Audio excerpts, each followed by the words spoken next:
آخرت کا کانسیپٹ اگر آپ اپنے آپ کو سکون دینے کے لیے ماننا چاہیں تو آپ بالکل مانیے، لیکن یہ ایک لالی پاپ ہی ہے، اس سے زیادہ کچھ نہیں۔ قرآن مجید بیان کرتا ہے کہ بارش کے بعد ہم زمین کو زندہ کر دیتے ہیں، اس میں خدا کیوں نہیں ڈھونڈتے؟ وہ یہ بیان کرتا ہے کہ ہم نے واٹر سائیکل بنایا، بارشیں ہم کرتے ہیں، ان میں خدا کیوں نہیں ڈھونڈتے؟ بجلی کی چمک کی بات کرتا ہے، سمندری طوفانوں کی بات کرتا ہے، اس میں خدا کیوں نہیں ڈھونڈتے؟ اس لیے نہیں ڈھونڈتے کہ آج سائنس نے ان کے سارے ڈو اینڈ ڈونٹس ڈھونڈ لیے ہیں، وجوہات ڈھونڈ لی ہیں۔ ان وجوہات میں کوئی بھی سپر نیچرل کاز، خدا، بھگوان یا کوئی اور بد دعا وغیرہ کچھ بھی نہیں ہوتا، وہ پیور نیچرل کازز کی وجہ سے ہوتے ہیں۔ اسی وجہ سے آپ سنگولیرٹی کی بات کرتے ہیں، بھائی آپ سنگولیرٹی میں جا کیوں رہے ہیں؟ آپ وہاں کیوں جا کے گھستے ہیں؟ کائنات کے پیدا ہونے سے پہلے تو وہ زمان و مکان سے باہر ہے، اور ہم یہ ثابت کر چکے ہیں کہ کوئی بھی چیز خود بخود نہیں ہوتی، تو خدا کو بھی زمان و مکان سے باہر ہونا چاہیے تھا۔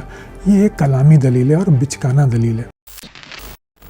سلام دوستوں، امید ہے آپ سب لوگ بہت خیریت سے ہوں گے۔ تو حاضر ہوں سوال جواب کے ایک اور سیشن کے ساتھ، تو شروع کرتے ہیں۔ پہلا سوال ہے اسلام میں ذات پات۔ اچھا، یہ سوال اصل میں نہیں ہے، یہ تھا کہ جب میں نے ویڈیو بنائی تھی تو اس پہ کافی لوگوں نے اعتراض کیا تھا کہ جی اسلام میں تو ذات پات ہے نہیں۔ تو میں آپ کو کچھ چیزیں دکھانا چاہتا ہوں۔ یہ جب اسکرین پہ دیکھ رہے ہیں رائٹ سائڈ پہ، یہ سر سید احمد خان کا وہ مشہور کتابچہ ہے جو انہوں نے لکھا جب 1857 میں غدر ہوا تھا، جس کو ہم پہلی جنگ آزادی بھی کہتے ہیں۔ اس کے بعد انہوں نے انگریزوں کو خوش کرنے کے لیے یہ کتاب لکھی تھی جو آج بھی ملتی ہے لیکن ایڈیٹڈ۔ اس کتاب کے میں کچھ عبارات پڑھتا ہوں جو میں نے ہائی لائٹ بھی کی ہوئی ہیں۔ اس بغاوت میں بڑی ذاتوں کے مسلمانوں کا ہاتھ نہیں ہے، وہ تو آپ کے وفادار ہیں۔ نیچے دیکھیے، اے بھائیوں، میں نے گورنمنٹ کو ایسے سخت لفظوں میں الزام دیا ہے، لیکن وہ وقت آتا جاتا ہے کہ ہمارے بھائی پٹھان، سادات، ہاشمی اور قریشی، جن کے خون میں ابراہیم کے خون کی بو آتی ہے، وغیرہ وغیرہ، یعنی وہ یہ بتا رہے ہیں کہ اصل مسلمان جو اشراف ہیں، جو سادات ہیں، قریشی ہیں، وہ ہرگز بھی انگریزوں کے خلاف نہیں تھے، یہ تو نچلی ذات کے لوگ تھے۔ اب آپ بائیں طرف والا پیج دیکھیے، یہ بھی اسی کتاب کا ہے۔ اس میں پہلے میں نے ہائی لائٹ کیا ہے کہ جہاں وہ اشراف کا لفظ استعمال کرتے ہیں، یعنی کہ شرف والے۔ نیچے جو ہائی لائٹ کیا ہے وہ pڑھتا ہوں میں۔ واسرا کے ساتھ کونسل میں بیٹھنے کے لیے واجبات میں سے ہے کہ ایک معزز شخص ملک کے معزز شخصوں میں سے ہو۔ کیا ہمارے ملک کے رئیس اس کو پسند کریں گے؟ ادنا درجے کا آدمی، خواہ اس نے BA کی ڈگری لی ہو یا MA کی، اور گو وہ لائق بھی ہو، ان پر بیٹھ کر حکومت کرے، ان کے مال، جائیداد اور عزت پر حاکم ہو؟ کبھی نہیں، کوئی ایک بھی پسند نہیں کرے گا۔ یہ وہ کیا بات کر رہے ہیں؟ یہ وہ بات کر رہے ہیں مسلمانوں کی کہ ان کے ہاں ذات پات اتنی زیادہ ہے کہ اگر کوئی چھوٹی ذات کا انسان مسلمان وہ پڑھ لکھ بھی لے، وہ BA کر لے، MA تک کر لے، جو بہت ہی کم ہوتے تھے، تب بھی وہ اس کو رئیس پسند نہیں کریں گے کہ وہ لاٹ صاحب کے ساتھ جا کے بیٹھے یا ان کی باتیں کرے۔ یہ آپ کو کون بتا رہا ہے؟ یہ آپ کو سید احمد خان صاحب بتا رہے ہیں، جو خود ایک سکہ بند عالم تھے۔ ان کو فتوے تو بہت بعد میں لگے، جب تفسیر لکھی ہے اپنی معجزات وغیرہ کا انکار کیا، لیکن ابھی تو وہ ایک عام مسلمان عالم ہے، وہ آپ کو یہ بتا رہے ہیں۔ اس پہ اکثر یہ کہا جاتا ہے کہ نہیں، یہ تو مسلمانوں کا عمل ہے۔ تو بھائی آپ کو یہ بات بتا کون رہا ہے؟ یہ بھی آپ کو آج کے علماء ہی بتا رہے ہیں۔ کل کے علماء آپ کو اسلام کا یہ بتا رہے تھے کہ ذات پات ہوتی ہے، اشراف ہوتے ہیں اور نچلی ذاتیں ہوتی ہیں۔ آج آپ کے علماء آپ کو یہ بتا رہے ہیں کہ نہیں، اسلام میں تو ذات پات ہے ہی نہیں، اسلام میں تو مساوات ہے۔ فرق کیا ہوا ہے؟ فرق یہ ہوا ہے کہ پہلے آپ حاکم تھے، آج آپ محکوم ہیں۔ آج سیکولر تعلیم نے آپ کو یہ بتا دیا ہے کہ ذات پات غلط ہے، لیکن 100، 150، 200 سال پہلے یہی ذات پات اسلام کا جز تھی۔ آج آپ بھی کسی عالم و مفتی سے سن کر ہی یہ کہہ رہے ہیں کہ نہیں، یہ تو اسلام نہیں ہے، تو مسلمانوں کا عمل ہے۔ اس میں ڈسٹنکشن آپ کہاں کرتے ہیں؟ یہ میری سمجھ سے باہر ہے۔ جو بھی لوگ مجھے یہ بات کہتے ہیں کہ ڈسٹنکشن کہاں ہے کہ یہ چیز اسلام ہے اور یہ چیز مسلمانوں کا عمل ہے؟ کیا گولڈن ایج مسلمانوں کا عمل تھا یا اسلام تھا؟ کیا قتل و غارت جو ہوئی تھی جنگ صفین میں، جنگ جمل میں، وہ اسلام تھا یا مسلمانوں کا عمل تھا؟ ان دونوں چیزوں کو آپ الگ الگ نہیں کر سکتے۔ یہ ایک ڈیفینسو اپولوجیٹک آرگیومنٹ ہے کہ نہیں، یہ تو مسلمانوں کا عمل ہے، یہ تو سچا اسلام نہیں ہے۔ ارے بھائی، کرنے والے بھی تو وہی ہیں جو مسلمان کہتے ہیں، اس کو سینکشن دینے والے بھی وہی ہیں جو مجھ سے اور آپ سے بہت زیادہ دین کو جانتے ہیں، جو عربی جانتے ہیں، جو قرآن کے حافظ ہیں، جو حدیث کے حافظ ہیں، وغیرہ وغیرہ، وہ سبھی باتیں کر رہے ہیں۔ اور آپ کو دکھاتا ہوں، یہ جو اگلا آپ دیکھ رہے ہیں، یہ بھی جواہر لال نہرو کا بیان ہے۔ سر سید اور دوسرے مذہبی نیتا حضرات دراصل عام لوگوں کی سیاست اور سماجی اٹھاؤ کے مخالف تھے، اور ان کے مطالبات کا عام لوگوں سے کوئی رشتہ نہیں تھا۔ ان کی مانگ صرف سماج کے اوپری طبقے کے ایک چھوٹے سے گروہ کے لیے محدود تھی۔ نیچے ایک شعر بھی ہے جو اکبر الہ آبادی کا ہے، ایمان بیچنے پر ہیں اب سب تلے ہوئے، لیکن خرید ہو جو علی گڑھ کے بھاؤ سے۔ تو یہ ان کا مذاق اڑایا جا رہا ہے کہ علی گڑھ میں خالی ایلیٹ مسلمان، امیر مسلمان، اعلیٰ ذاتوں کے مسلمان وہ ہیں۔ ابھی ایک اور کامنٹ ہے جو آپ الٹے ہاتھ پہ دیکھ رہے ہیں کہ یہاں کے بعض پروفیسران کو میں نے دیکھا کہ نماز پڑھنے کے بعد مسجد ہی میں جمع ہو کر آپس میں باتیں کر رہے تھے کہ فلاں جلحہ فلاں کنجڑا اور فلاں دنیا وغیرہ وغیرہ. اب تو چھوٹی ذات کے لوگ ہر منصب پر پہنچ گئے ہیں، حتیٰ کہ مسجدوں کے امام بھی ہو گئے ہیں. یہ اندازہ لگائیے، یہ بہت پرانی بات نہیں ہے، یہ آزادی سے کچھ عرصے پہلے کی بات ہے کہ علی گڑھ جو ایک مسلم یونیورسٹی بن چکا تھا انگریزوں کے آخری زمانے میں، وہاں پہ پروفیسر حضرات یہ باتیں کر رہے ہیں کہ بھئی یہ نچلی ذات کے لوگ جو ہیں ابھی تو امام مسجد تک بن جاتے ہیں، اور آپ مجھے یہ بتا رہے ہیں کہ اسلام میں ذات پات نہیں ہے. آنکھیں کھولیے، ذرا کھول کے دیکھیے. اگر آپ تاریخ کے حوالے چاہیں گے تو میں اگلی ویڈیو میں وہ بھی آپ کو بتا دوں گا کہ عرب کس قدر زیادہ جو تھے وہ نسلی طور پہ متعصب تھے. یہ جو کہا جاتا ہے موالی کون تھے؟ موالی نیو مسلمس تھے جو عرب نہیں تھے، ان کو یہ کہا جاتا تھا. خیر، اب میں آپ کو بریلویت سے دکھاتا ہوں. یہ احمد رضا خان بریلوی کے فتاوی ہیں جو سوال پڑھتا ہوں میں. ایک شخص کا فرمان ہے کہ سید یعنی آل نبی کی دختر ہر ایک کو پہنچ سکتی ہے، یعنی ہر مسلمان سے عقد جائز ہے. اس کا جواب وہ کیا دیتے ہیں؟ شخص مذکور جھوٹا، کذاب اور بے ادب گستاخ ہے. سادات کرام کی صاحبزادیاں کسی مغل، پٹھان یا مثلاً غیر قریشی شیخ، مثلاً انصاری یعنی انصار مدینہ جن کی ڈائنسٹی ہے، کو بھی نہیں پہنچتی جب تک وہ عالم دین نہ ہوں، اگرچہ یہ قومیں شریف گنی جاتی ہیں. شریف یہاں پہ آج کے معنوں میں نہیں ہے، یہ اشراف سے شریف نکلا ہے. اعلیٰ ذاتوں کی بات ہو رہی ہے، کردار کی بات نہیں ہو رہی. اگرچہ یہ قومیں شریف گنی جاتی ہیں مگر سادات کا شرف اعظم و اعلیٰ ہے، اور غیر قریش کا کفو نہیں ہو سکتا. تو رذیل قوم والے معاذ اللہ کیوں کر سادات کے کفو ہو سکتے ہیں؟ یہاں تک کہ اگر بالغہ سیدانی خود اپنا نکاح اپنی خوشی و مرضی سے کسی مغل، پٹھان یا انصاری شیخ غیر عالم دین سے کرے گی تو نکاح سرے سے ہوگا ہی نہیں. یہ آپ کو احمد رضا خان بریلوی بتا رہے ہیں. یہ باتیں کوئی آپ کو آج کا احمد رضا خان کا عاشق نہیں سنائے گا. ان کی زمانے میں سے بھی یہ باتیں نکال دی گئی ہیں. کیونکہ آج سیکولر تعلیم کی وجہ سے آپ ذات پات کو واقعی غلط سمجھتے ہیں، انسانیت کے خلاف سمجھتے ہیں. اسلام میں یہ چیزیں موجود ہیں، یہ اسلام کے عالم ہی ہیں جو آپ کو آپ کا دین بتا رہے ہیں. آخر آپ دین لیتے کس سے ہیں؟ عالموں سے ہی لیتے ہیں نا. آج آپ کو جو مفتی یہ بتا رہے ہیں کہ یہ تو مسلمانوں کا عمل تھا، وہ کون ہے؟ وہ بھی مفتی ہی ہیں. آج کی مفتیوں کی یہ بات اگر درست ہے تو کل کی مفتیوں کی یہ بات غلط کیوں ہے؟ یہ غلط اس وقت نہیں تھی جب یہ زندہ تھے، یہ غلط آج ہے جب آپ سیکولر تعلیم کی وجہ سے ذات پات کو غلط سمجھتے ہیں. اگر کوئی انڈین مسلمان بھائی یہ ویڈیو دیکھیں تو ان سے گزارش ہے کہ وہ کامنٹس میں اپنا تجربہ بھی ضرور بتائیے گا. الٹے ہاتھے بھی یہی سوال ہے جنہوں نے کیا اور اس کا جواب بھی انہوں نے یہی دیا. فرصت ہو تو آپ اس کو پڑھ لیجیے گا. اب آگے چلتے ہیں. تو اگلا سوال ہے کہ میرے ساتھ ظلم ہوا، آخرت میں انصاف کی امید تھی، وہ بھی آپ نے چھین لی. یہ دنیا دیکھیے ایسے ہی ہوتی ہے. انسان نے اپنے آپ کو تسلی دینے کے لیے باتیں ایجاد کر لی ہیں کہ ایک آخرت ہوگی، اس میں سوال و جواب ہوگا، ہر کسی کو زندہ کیا جائے گا، خدا کے سامنے کھڑا کیا جائے گا، ان کو عذاب دیا جائے گا، انہوں نے گناہ کیا ہوگا. یہ سب دل کے بہلاوے ہیں. دنیا ایسے نہیں چلتی. دنیا دو اصولوں پہ چلتی ہے، ایک طاقت، دوسرا فائدہ. ہر انسان انہی دو اصولوں کی وجہ سے کوئی بھی عمل کرتا ہے. اگر آپ مورالٹی کی وجہ سے کوئی نیک کام بھی کر رہے ہیں اس میں بھی آپ کو آخرت میں اپنا فائدہ ہی مقصود ہوتا ہے. دنیاوی فائدے کے لیے بھی لوگ نیک کام کرتے ہیں، یہ تو ہم سب جانتے ہیں. تو یہ سوچنا کہ ایک آخرت ہوگی جس میں حساب کتاب ہوگا، یہ ایک اوپیم آف دا ماسز ہے کارل مارکس کے الفاظ میں. یہ آپ کو ایک جھوٹی تسلی ہے کہ ظلم برداشت کرو، پستے رہو، کوئی بات نہیں کیونکہ آخرت میں تمہارے لیے بہتری ہے. یہ ہائرارکی ہر دور میں موجود ہے. یہ ہر دفعہ طاقتور کوئی نہ کوئی گولی دے کے غریب کو، محکوم کو، مظلوم کو یہی سلاتا آیا ہے کہ آخرت پہ تمہارا حساب لیا جائے گا. چرچ بھی یہی بتاتا تھا کہ ہم ظلم کر رہے ہیں تو کوئی بات نہیں، تم جیزس جو ہیں وہ تمہیں سکون دیں گے مرنے کے بعد. بادشاہ ظلم کر رہا ہے، کوئی بات نہیں. ہمارے جو خلافت کے لوگ تھے، عباسی خلیفہ جب آئے ہیں تو انہوں نے بھی جبریہ کو بہت پروموٹ کیا کہ بھائی یہ جو ہم حاکم بنے ہیں تو خدا کی مشیت سے حاکم بنے، اس کے خلاف جانا خلاف اسلام ہے. اگر اسلام واقعی کوئی ایسی چیز ہوتی تو پھر اس وقت یہ نہیں کہتا، لیکن اس کو استعمال کیا گیا. آج بھی ایسا ہی ہوتا ہے. کیوں آپ سے کہا جاتا ہے کہ فنا فی شیخ کا کانسیپٹ ہے؟ ارے کون فنا فی شیخ بھائی؟ دلیل سے بات کرو، علم سے بات کرو. لیکن آپ نہیں کرتے. ہم جب ووٹنگ کرتے ہیں، ہم جب ساری باتیں کرتے ہیں تو ہماری برین واشنگ یہی ہوئی ہوتی ہے کہ حضرت صاحب نے کہہ دیا، لیڈر صاحب نے کہہ دیا تو یہی ٹھیک ہے. کیوں ٹھیک ہے؟ کیونکہ ہمیں سوچنے نہیں دیا جاتا. تو یہ کانسیپٹ کہ قیامت کے دن حساب کتاب ہوگا، یہ بھی ویسا ہی ایک کانسیپٹ ہے جو آپ کو یہ بتاتا ہے کہ ظلم سہتے رہو، برداشت کرتے رہو، بد دعائیں دیتے رہو، ایک دن انصاف ہوگا. لیکن یہ انصاف کبھی نہیں ہوگا. جو بھی کچھ ہے وہ یہیں پر ہے. یہیں پر آپ کو اپنے حق کے لیے لڑنا پڑے گا. یہیں پہ آپ کو ظلم کرنے والے کو منہ توڑ جواب دینے کی بھرپور کوشش کرنی ہوگی. یہیں پہ آپ کو رہنا ہے، یہیں پہ کرنا ہے، سارے حساب کتاب یہیں چکتا کیجیے۔ کچھ ظلم ایسے ہوتے ہیں جن کے حساب کتاب ہم چکتا نہیں کر سکتے، ہم کمزور ہوتے ہیں، بچے ہوتے ہیں یا علم نہیں ہوتا تو ہم پہ ظلم ہوتا ہے۔ اس کا انفارچونیٹلی آپ کے پاس کوئی علاج نہیں ہے۔ اس دنیا میں انصاف نہیں ملتا، اس دنیا میں طاقت اور فائدے کے حصول کے لیے لوگ کام کرتے ہیں۔ اندازہ کیجئے کہ ہم سے پہلے لاکھوں اربوں لوگ گزر گئے جو بدترین ظلم سے گزرے۔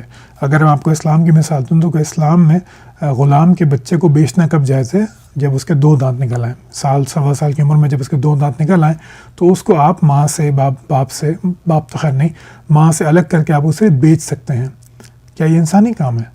ہرگز نہیں۔ لیکن یہ میں آج کہہ رہا ہوں، ہماری فقہ میں یہ مسائل لکھے ہوئے ہیں جن پہ عمل بھی ہوتا تھا۔ تو دنیا ہمیشہ طاقت اور فائدے پہ چلتی ہے۔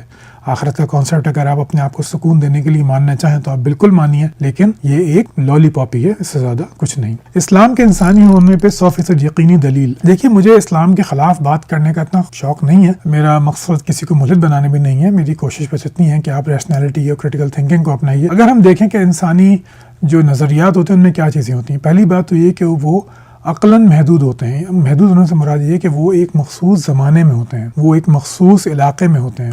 تو اگر آپ اسلام کا جائزہ لیجئے تو اسلام بھی ایک مخصوص علاقے کا مذہب ہے۔ اس میں جو قرآن میں جو بھی باتیں بیان ہوئی ہیں وہ اسی پیرائے میں، اسی عرب کلچر کی باتیں ہیں، وہ کہیں اور کی یونیورسل آفاقی باتیں نہیں ہیں۔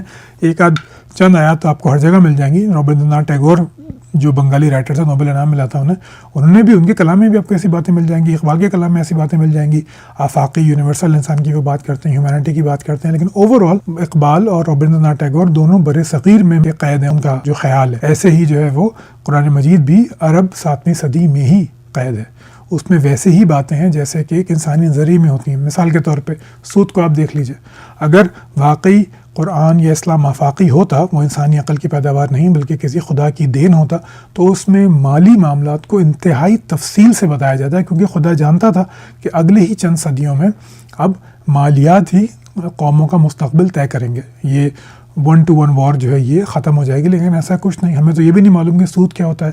سود کی آیت آخری آیت ہے جس کے بعد آپ وسلم کا وصال ہو گیا۔ آج تک یہ معلوم نہیں ہو سکا کہ بینک کا سود ہے یا نہیں، یہ سود اصل میں ہوتا کیا ہے۔ آج تک ہمارے یہاں اس پہ ہزاروں اختلافات موجود ہیں، کئی ساری رائے موجود ہیں۔ زکوٰۃ کا ہمیں نہیں معلوم کہ جی 2.5% ہے، 10% ہے، 15% ہے، نہیں معلوم۔ ہر حساب سے لوگ اس میں اجتہادات کرتے رہتے ہیں۔ اگر وہ آفاقی دین ہوتا تو اس میں یہ خامی ہرگز نہیں ہوتی۔ اسی طرح آپ دیکھیے اخلاقیات کو دیکھیے کہ ہر انسانی نظریہ جو ہوتا ہے اس کی اخلاقیات محدود ہوتی ہے۔ اگر قرآن آفاقی ہوتا تو انسان کو انسان ہی سمجھتا، لیکن آپ دیکھیے کہ غلامی اس میں جائز قرار دی گئی، اس میں غلام کو چھوڑنے کی باتیں کی گئیں، اس میں ان کو رہا کرنے کی باتیں کی گئیں، لیکن یہ اسلام نے پیدا تھوڑی کی ہیں، یہ تو اس وقت پہلے سے موجود ہے۔ کئی بادشاہ گزرے ہیں تاریخ میں جنہوں نے غلامی کو مکمل طور پر ختم کرنے کی بات کی، اسلام نے ایسی کوئی بات نہیں کی۔ اگر یہ آفاقی دین ہوتا تو یہ بتاتا کہ یہ برائی ہے، تمہیں اس کو ختم کرنا ہے، تو ہم کہتے ہیں کہ فخر سے آج کہ نہیں، دیکھو آفاقی دین تھا کہ جب پوری دنیا کے انسان غلامی کو جائز سمجھتے تھے، اپنا حق سمجھتے تھے، وہاں پہ ہمارا مذہب آ کے بتا رہا ہے کہ یہ غلط ہے۔ اگر قرآن جو ہے وہ آفاقی ہوتا یا انسانی نہ ہوتا تو اس میں عورت کو آدھا مرد نہیں بناتے، اس کو پورا انسان بناتے۔ گواہی اس کی عادی ہے، فرمانبرداری کا اس کا حکم ہے۔ کیا آج ہم یہ بات کہہ سکتے ہیں کہ آج ہماری کتنے عالم جو ہیں ہمارے اپولوجیٹکس وہ سورہ نساء کی آیت 34 کا جواب دیتے ہوئے نہیں تھکتے کہ نہیں وَضْرِبُوهُنَّ کا مطلب مارنا نہیں ہے، وَضْرِبُوهُنَّ کا مطلب تو یہ ہے۔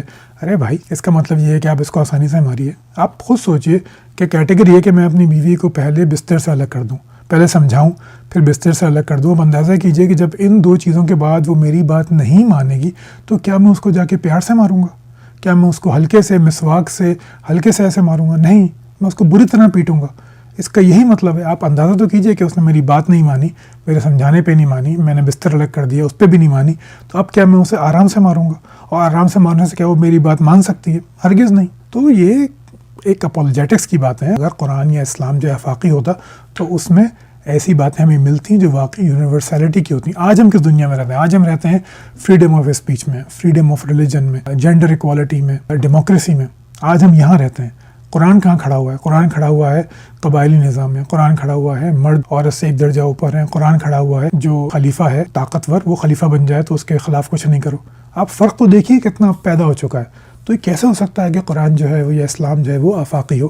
یہ 100% انسانی ہی ہے۔ اب مزید اس پہ اگر آپ کچھ پوچھنا چاہیں، جن صاحب نے سوال کیا تو آپ مجھ سے ای میل پہ پوچھ سکتے ہیں، جس میں آپ نے یہ سوال بھیجا تھا، میں آپ کو اس پہ جواب دے دوں گا۔ آگے چلتے ہیں جی۔ تو اگلا سوال ہے کہ موت کے وقت پردے اٹھ جانا NDEs یا نیئر ڈیتھ ایکسپیرینس۔ دیکھیے یہ اس پہ الگ ویڈیو تو میں کسی اور پر بناؤں گا، مختصراً عرض کرتا ہوں کہ نیئر ڈیتھ ایکسپیرینس ہوتا کیا ہے۔ نیئر ڈیتھ ایکسپیرینس سے مراد یہ ہے کہ انسان جب مرنے والا ہوتا ہے تو اس کو کچھ چیزیں دکھائی دیتی ہیں۔ یہ ہر کلچر، ہر مذہب میں کامن ہے۔ اس میں 3-4 چیزیں کامن ہوتی ہیں۔ ایک آپ کو ایک ٹنل دکھتی ہے کہ آپ کی سرنگ میں جا رہے ہیں، پھر آپ کو ایک وائٹ لائٹ دکھتی ہے، اور اپنے قریبی ترین رشتہ دار دکھتے ہیں۔ تو یہ چیزیں کامن ہیں تھرو آؤٹ کلچرز۔ اس کے علاوہ فرق پڑ جاتا ہے پھر ثقافت کا اور مذہب کا۔ جیزس دکھائی دیتے ہیں، ہولی گوسٹ دکھائی دیتے ہیں۔ جب میں پریکٹس کرتا تھا آؤٹ پیشنٹ میڈیسن، تو میری ایک پیشنٹ تھی جس نے آ کے مجھے بتایا کہ وہ مرنے والی تھی، گردے میں اس کا انفیکشن ہو گیا تھا، اور اس نے پھر ہولی گوسٹ کی بات سنی، یعنی کہ روح القدس جبرائیل علیہ السلام، اور انہوں نے پھر اس سے بات کی اور اس کو پھر واپس بھیجا۔ لیکن یہ سب نیئر ڈیتھ ایکسپیرینسز کیا اس بات کی دلیل ہے کہ ہمارا کوئی رابطہ ہو جاتا ہے خدا کے ساتھ؟ ایسا بالکل بھی نہیں ہے۔ اس کے خلاف بہت سارے دلائل موجود ہیں۔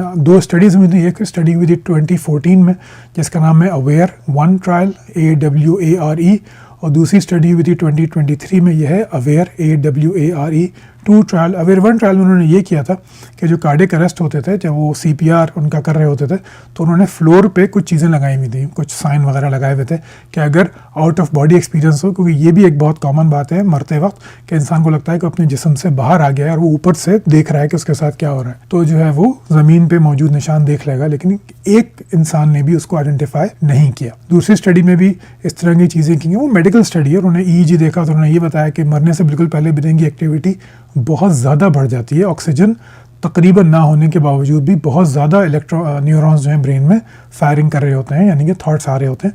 تو اٹس کہنا چاہیے کہ برین میڈ کانسیپٹ جو نیئر ڈیتھ ایکسپیرینس ہوتا ہے۔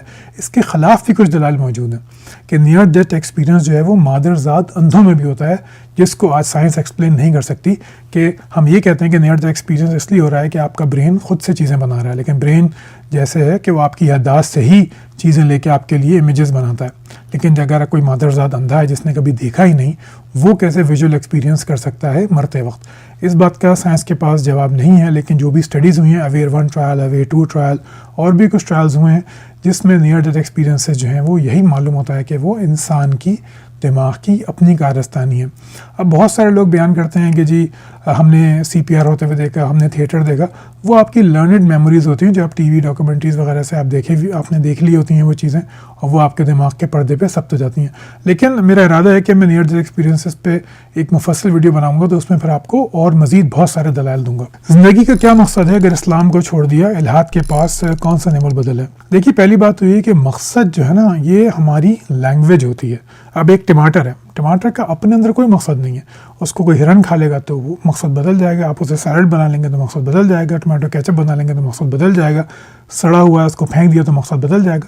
کہنے کا مقصد یہ ہے کہ کسی بھی چیز میں مقصد باہر سے آتا ہے، اندر سے نہیں آتا۔ اسلام آپ کو آپ کے ایگزسٹینشل سوالوں کا جواب دیتا ہے، وہ بتاتا ہے کہ آپ کون ہیں، آپ ایک تخلیق ہیں، آپ ایک عبد ہیں۔ آپ کو یہ بتاتا ہے کہ آپ دنیا میں کیوں آئے ہیں، وہ آپ دنیا میں اللہ کی عبادت کے لیے آئے ہیں، آپ کو خیر و شر کا شعور دیا گیا ہے جس سے آپ پہ سوال و جواب ہوگا، لیکن یہ آپ کا مقصد نہیں ہے۔ یہ آپ کو ڈیسائیڈ کرنا ہے کہ کیا یہ اس قابل ہے یہ بات کہ اس کو مقصد بنایا جائے۔ تو مقصد کبھی بھی باہر سے امپوز نہیں ہوتا، آپ کا عمل آپ کے مقصد کو ڈیفائن کرتا ہے۔ الہاد آپ کو کیا بتاتا ہے؟ الہاد آپ کو یہ بتاتا ہے کہ آپ آزاد ہیں، کوئی خدا نہیں ہے، کوئی خیر و شر کا 7ویں صدی کا یا 2000 سال کا یا 4000 5000 سال کا پرانا ماڈل نہیں ہے۔ خیر و شر آپ کو خود ڈیسائیڈ کرنا ہے۔ آپ ایک انسان ہیں اور آپ کو انسانیت پہ عمل کرنا ہے if you choose۔ تو یہ آپ کو اختیار کی آزادی دیتا ہے کہ آپ خود سے فیصلہ کریں کہ آپ کو کیا کرنا چاہیے۔ مذہب اسلام یا کوئی اور آپ کو جکڑ دیتا ہے کہ آپ کو یہی کرنا ہے۔ اگر آپ مسلمان ہیں تو آپ کو ہر حال میں اپنے اس موجودہ ٹائم کو جسٹیفائی کرنا ہے 7ویں صدی کے اخلاقیات اور اصولوں کے حساب سے، جو انتہائی مشکل کام ہے، لیکن آپ اس کرنے پہ مجبور ہیں۔ تو یہ کہنا کہ اسلام آپ کو مقصد دیتا ہے، یہ جھوٹ بات ہے۔ اسلام آپ کو مقصد نہیں دیتا، کوئی مذہب آپ کو مقصد نہیں دیتا، کوئی فلسفہ آپ کو مقصد نہیں دیتا۔ آپ کو ایگزسٹینشل سوالوں کے جواب دیتے ہیں، میں کون ہوں، کہاں سے آیا ہوں، کیوں آیا ہوں، مجھ سے کیا ایکسپیکٹیشن ہے۔ اس کو جب آپ ایکسیپٹ یا انٹرنلائز کر لیتے ہیں، اس کے بعد وہ آپ کا مقصد بنتا ہے۔ تو مقصد ایک باہر سے آنے والی چیز ہے، یہ اندر سے پیدا نہیں ہوتا۔ مقصد اندر سے پیدا ہوتا ہے, یہ باہر سے ڈالا نہیں جاتا. تو جو بھی اور مقصد حاصل اگر آپ جاننا چاہتے ہیں کہ مقصد کیا ہے, تو آپ یہ دیکھ لیجئے کہ آپ کے دن اور رات کس کام میں گزر رہے ہیں. اگر آپ وقت ضائع کر رہے ہیں تو آپ کا کوئی مقصد نہیں ہے. اگر میں یہ ویڈیوز بنا رہا ہوں تو یہی میرا مقصد ہے کہ میں ایجوکیٹ کرنا چاہتا ہوں. اگر آپ پیسہ کمانے کے لیے کوئی بزنس سٹارٹ کر رہے ہیں تو وہی آپ کا مقصد ہے. اگر آپ اخروی زندگی کے لیے اسلام کا مطالعہ کر رہے ہیں, نمازوں کی پابندی کر رہے ہیں, قرآن مجید یاد کر رہے ہیں, تو وہی آپ کا مقصد ہے. تو مقصد آپ کا عمل ہوتا ہے, اس کے علاوہ مقصدیت کوئی چیز نہیں ہوتی. یہ لینگویج کا پرابلم ہے, جیسے میں نے پہلے کہا. جیسے میں کوئی اور مثال دیتا ہوں, ہم اکثر بات کرتے ہیں جی work life balance. Work life balance بھی ایک جھوٹ بات ہے. آپ کو کیا لگتا ہے جیف بیزو ورک لائف بیلنس کر کے امیزون بنایا, اس نے 8 گھنٹے کام کر کے اور 9 گھنٹے کی نیند لے کے؟ ایلون مسک نے ٹیسلا بنائی ورک لائف بیلنس کے ساتھ. آپ صلی اللہ علیہ وسلم کی زندگی میں ورک لائف بیلنس تھا اگر جب آپ نبوت کا پرچار کر رہے تھے؟ ہرگز نہیں. ورک لائف بیلنس ہر کامیاب انسان آپ کو یہ کہانی سناتا ہے.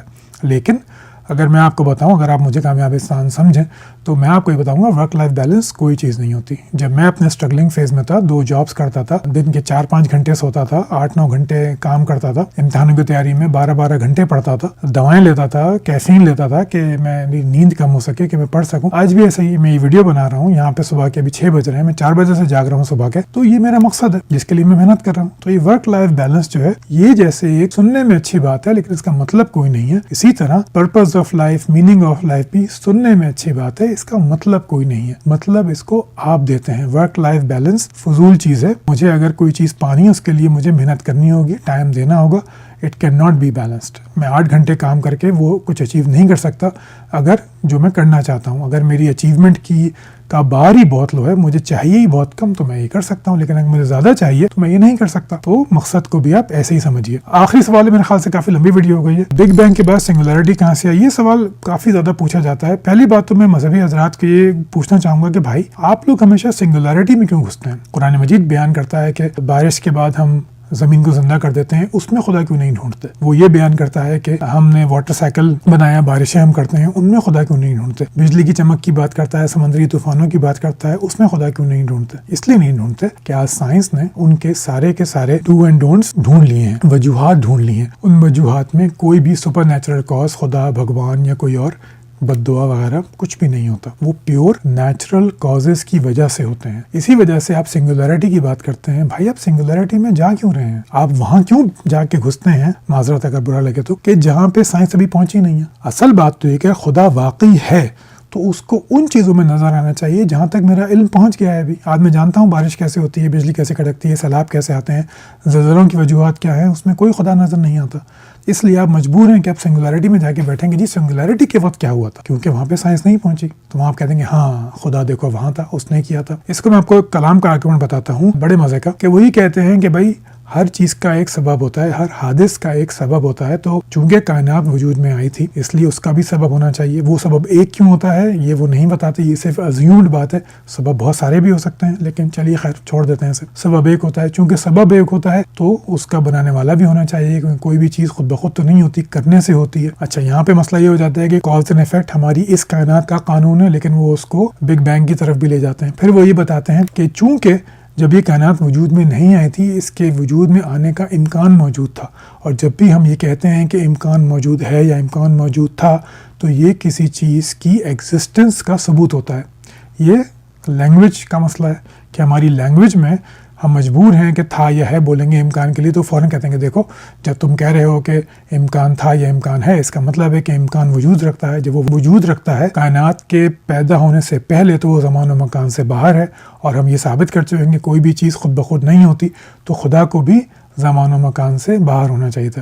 یہ ایک کلامی دلیل ہے اور بچکانہ دلیل ہے. یہ صرف لفظوں کا کھیل ہے اور یہ لینگویج کی وجہ سے یہ ابہام پیدا ہوتے ہیں. تو جو بھی لوگ سائنس سے خدا کو ثابت کرنا چاہتے ہیں, تو ان سے گزارش یہ ہے کہ آپ ان چیزوں میں دیکھیے جس کا قرآن نے دعویٰ کیا ہے. بارش, سیلاب, سمندری طوفان, زمین کا زندہ ہونا بارش کے بعد, اس طرح کی چیزیں آپ ان کو دیکھیے. پھلوں کو آپ دیکھیے, اگر آپ اس نے کہا ہے نا کہ پھلوں کو بھی اپنی نشانی کے طور پر پیش کیا, حال ہے کہ اگر آپ پرانے پھل دیکھیں گے تو وہ کچھ اور تھے. آج ہمارے نئے پھل جو ہیں جو انسان نے بنائے ہیں وہ کچھ اور ہیں. ان میں خدا کو دیکھیے, آپ کو خدا نظر نہیں آئے گا. تو یہ God of the gaps analogy ہوتی ہے کہ آپ خدا کو کئی سنگولرٹی میں جا کے ڈھونڈیں، آپ اسے وہاں ڈھونڈیں جہاں پہ سائنس ابھی تک نہیں پہنچی. تو یہ God of the gaps analogy ہے کہ خدا کو وہاں رکھ دو جہاں پہ علم نہیں پہنچا. جب وہاں پہ علم پہنچ جائے گا تو خدا کو اس سے اٹھا کے اس سے پیچھے رکھ دینا، کیونکہ یہ تو ایک لامتناہی سا چیز ہے. چلیے میں ختم کرتا ہوں اس پہ، کافی لمبی سوال تو ابھی بہت زیادہ ہیں، لیکن کسی اور ویڈیو میں جواب دوں گا. ان کا اپنا خیال رکھیے گا، ملتے ہیں کچھ دنوں میں. اللہ حافظ.